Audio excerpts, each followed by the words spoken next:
Hello, everybody. So I thought I'd film another little episode of something, just like a little diary episode or something like that, just going over something I've been reading recently, which is Temple Grandin's fantastic book, Animals in Translation, subtitled The Woman Who Thinks Like a Cow. And Temple Grandin is a behavioral scientist. She specializes in animals, mostly livestock animals and domesticated animals, as I understand it. And she's written this amazing book all about the similarities and differences between animals and autistic people, or people in general. And it's a very, very fascinating read. And I'm fascinated in particular by one section I've read recently now on this importance of play in the forming of neural connections and in the forming of neural connections in childhood, and that children learn through playing, and that this is also very important for adults, as I understand it, also, and that we continue to have this sort of neuroplasticity and tendency for neurogenesis later on in life, also. And I was struck because I've recently come off antipsychotic medications now, which I think is a positive thing for me, since my first experience of being on antipsychotics was dreadful. Back in 2015, they put me on olanzapine, which is a dreadful, dreadful drug. And it made me unmotivated and uncurious. And it led to an inability in me to do anything. I was just lying on the sofa all day,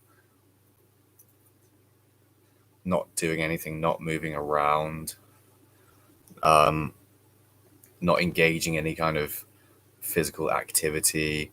And the way that sort of mental health people like to try and get people moving and get those connections forming is via once a week taking on a walking group or badminton or something like that. And it's just so forced. It's really like I don't think that would work for the creation of neural connections. What you really need to be doing to create new neural connections is moving around all the time and engaging in regular exercise. I think that's more like it.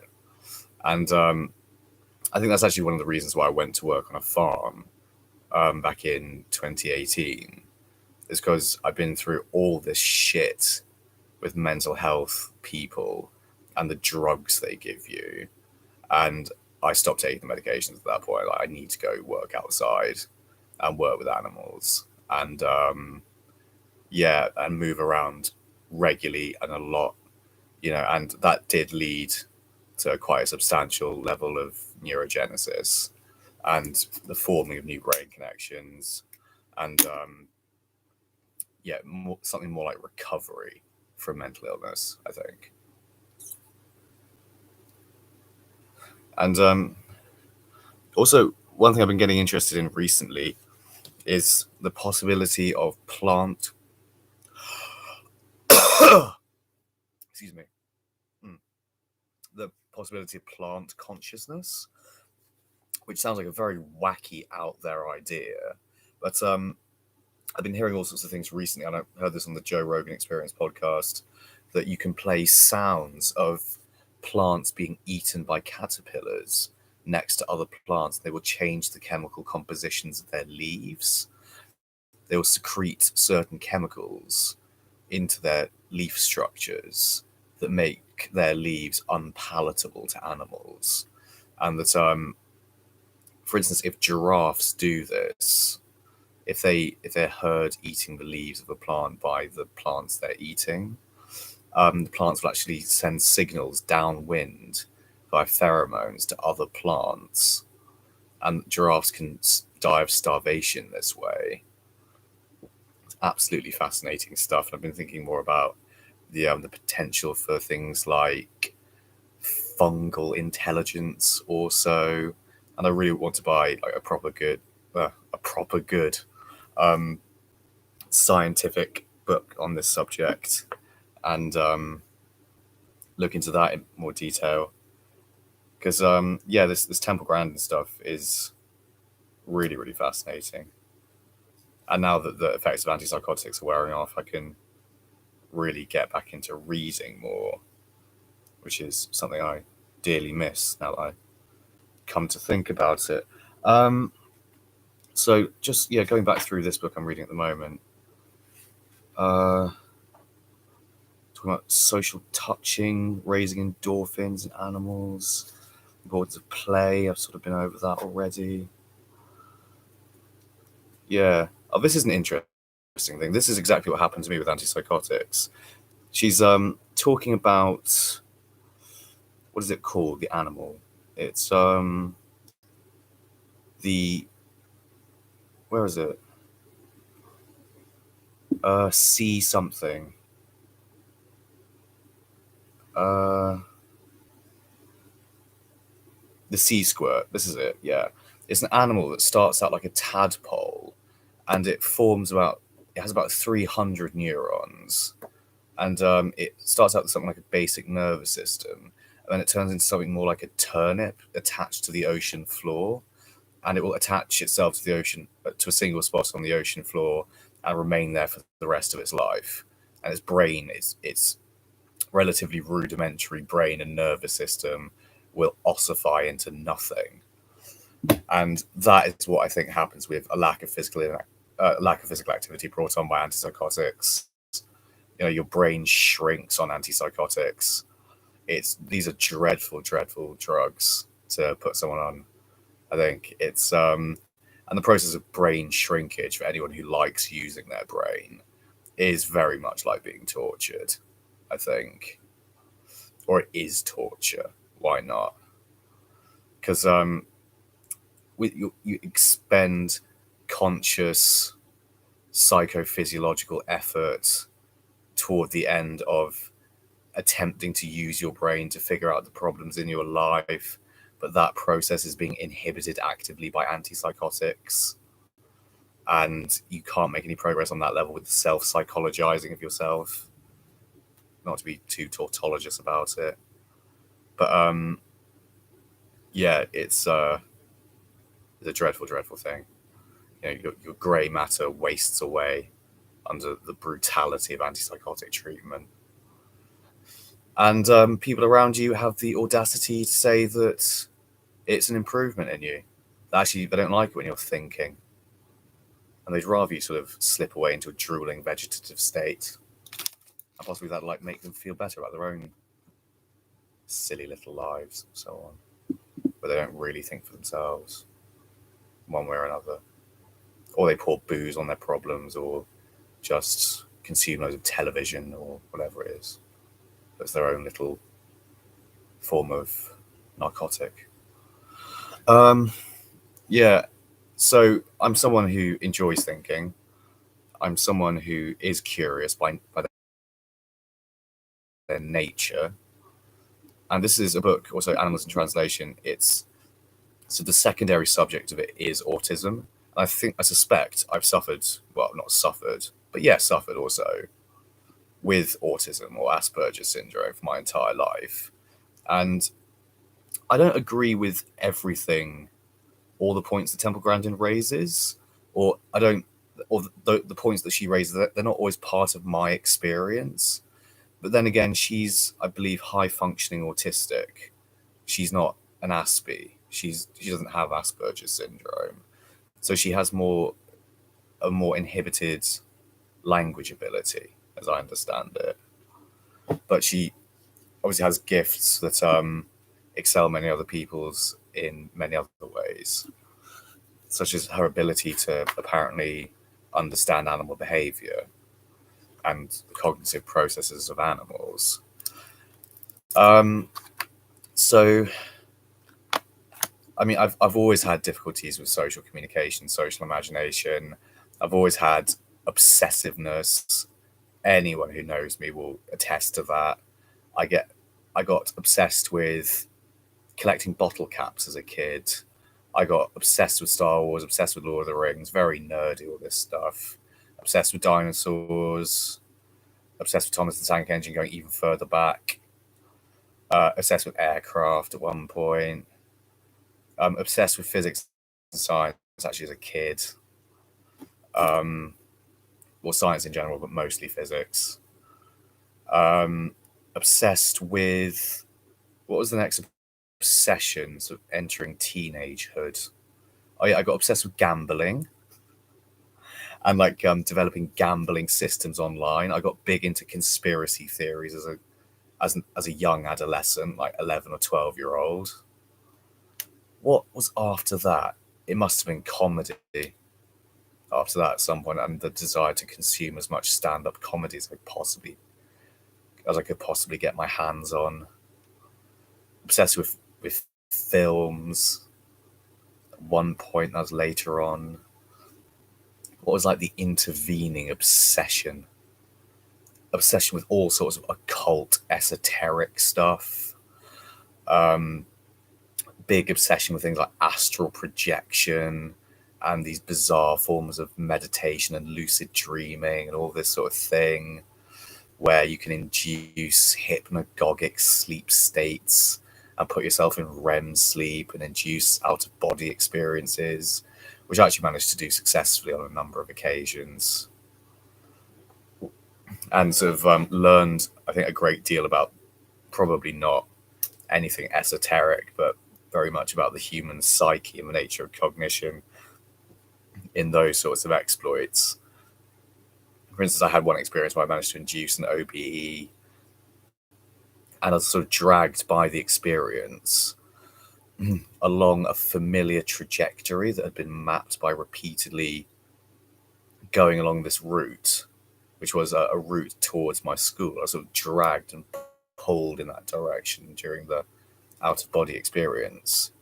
And I suspect that's because it's a familiar route that my brain has sort of, that my brain is able to project within that experience, I suppose, or that's been mapped by my brain by repeatedly taking that route to school on the bus. And that was my experience of astral projection and OBEs. I deliberately tried to test it by trying to push myself towards a direction that I was unfamiliar with and try and find out the territory there to see if I could like derive any accurate information about it. Very silly, all this stuff, honestly. But that's a good sort of level of like testing a hypothesis, isn't it?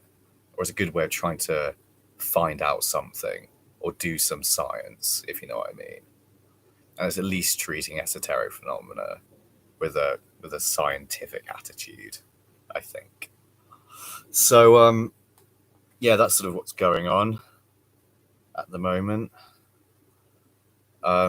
Yeah, really great. I've now managed to get 50 pages or so of this lovely book read in the last day or so, which is a relatively novel experience for me on antipsychotics. Since on antipsychotics, I might be able to push myself to 10 pages or something before I have to put a book down. I don't come back to it. But yeah, I think there's something deep about antipsychotic medication that really cripples curiosity and really cripples the ability to enter into flow states. And I suppose curiosity is related to the reward systems of the brain, isn't it? Since we do get good feelings from pursuing things that we're curious about and asking questions and finding out answers. It probably does, lead to the release of endorphins and the neurotransmitters that make us feel good. I've said, And what is mental health all about other than feeling good in oneself and feeling like someone's doing something worthwhile? And I could raise all this other Viktor Frankl stuff, whose book I've also read, about logotherapy and this notion of the logos or the logos and the need to find meaning in one's life in order to feel happy and fulfilled. And, if you don't have meaningful pursuits and curiosities in life due to an inhibited dopamine pathway, well, then you're going to go around in life like a shade, aren't you? Or like someone who is living a half life almost. Or someone who, yeah, it's just, you're at a constant disconnect from reality in a sense. Because normal people go around exploring their curiosities in an uninhibited fashion. They're allowed, and that's just part of reality that we all accept. So in a sense, the antipsychotic medications generate artificially a disconnect from reality, which is the definition of schizophrenia.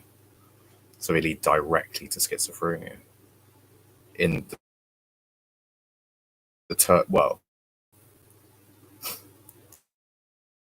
in the sense in which that's how we define the illness, if you see what I mean.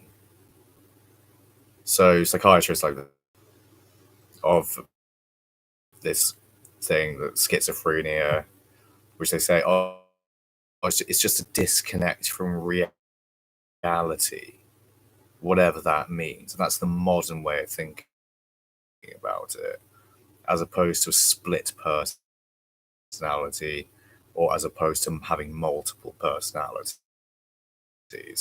which is the old-fashioned definition of it. But then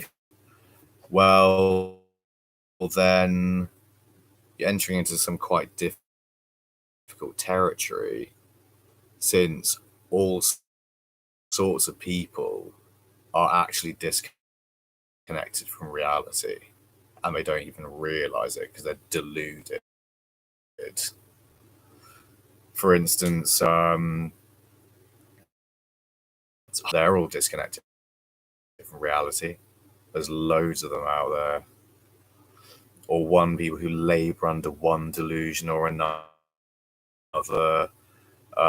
or like flat earthers, or whoever else it is who believes in some bullshit, or homeopaths, or anti-vaxxers, or whatever.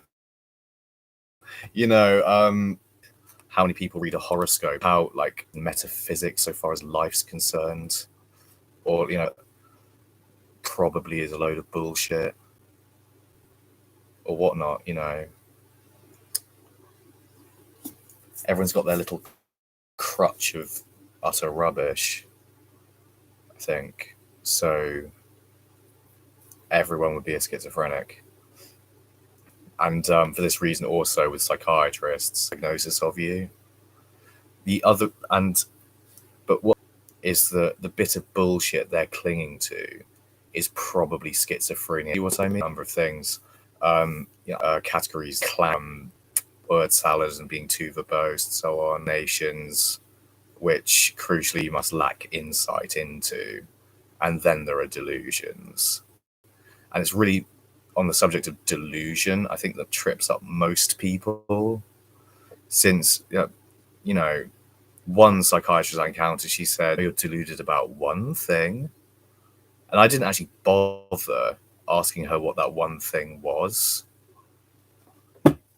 But then again, it might well have been anything at all, mightn't it? It might well have been blue.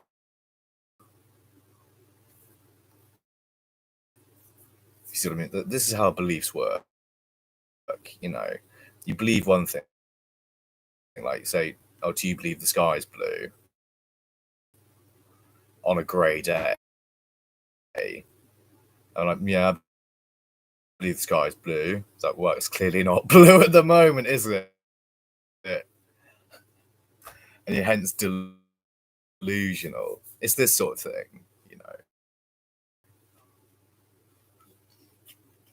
There's, with any kind of truth, there's always levels and extents to which a certain thing is true. There's mitigating factors within truth. There's like, degrees of it, aren't there? There's like statistical significances attached to truth, or truth exhibit varying levels of statistical significance, or the extent to which they can be repeated in experiment. So like, there are some truths out there that are, well, very, very, very well evidenced, if you know what I mean. Okay, and this gets into how we rank the sciences, from the hard sciences, the hardest science being physics, the softest science being probably psychology, or anthropology, or sociology, or geography, or something like that. Yes, for the lobotomy, which I'll realize you will to within it rises when I start saying that they dislike. And this at university with one young woman, and really, you will succeed in doing that. They won't be neuro on the meds, for one thing. I'll try to get off the meds as possible because it's their brains, precious brain. And also, yeah, and also I suspect things like playing games of language and stability, or other, which is pretty sad. So it'll be the big thing for doing that. And yeah, that's roughly where I'm at the moment. And